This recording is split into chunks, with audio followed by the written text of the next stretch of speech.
How to add safeguarding or health and safety officers to the Halo sign-in system. As a quick overview, we're going to be sharing a photo from an iPhone to the iPad and then assigning it to a staff member. If you already have a digital photo of the staff member in question, email it to any iPhone and save the photo to the camera roll. It can always be deleted once it's sent to the iPad. If you don't already have a photo, choose a well-lit area in the building and take a photo of the staff member with an iPhone so that it's automatically saved to the camera roll. The first step is to enable AirDrop on the iPad. To do this, remove the iPad from the enclosure and swipe down from the top right-hand corner of the iPad screen as shown here. Next, tap on the AirDrop icon and change the setting to Everyone for 10 minutes. Then tap anywhere on the screen to close the menu.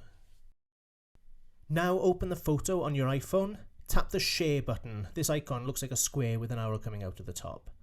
Then tap on AirDrop and look for the icon for Halo Sign-In.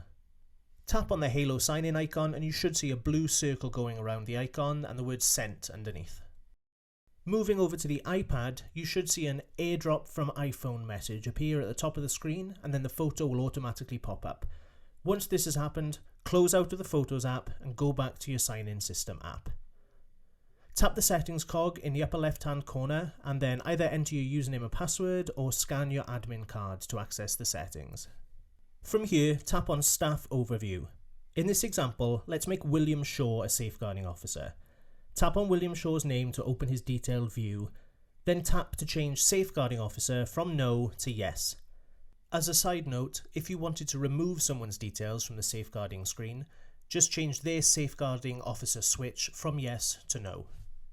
Now let's add his picture by tapping the Add Photo button and choosing his photo. You can also tap on the Safeguarding Info button to change his role title and add a phone number to contact in case of a concern. Tap on the X to close the Safeguarding Info window. Now that we've made William a safeguarding officer, let's choose where his details will be displayed. Tap the Back button in the top left-hand corner and then choose Safeguarding from the left-hand menu. Tap Safeguarding Officers and then choose a slot where it says Select Officer to place William's photo and details. Tap on William's name in the list and his details are added. Now let's have a look at what your new safeguarding page looks like. Tap anywhere on the screen to close the menu and then press Home in the top left-hand corner. Now tap the Safeguarding button in the bottom right-hand corner to see your updated safeguarding screen.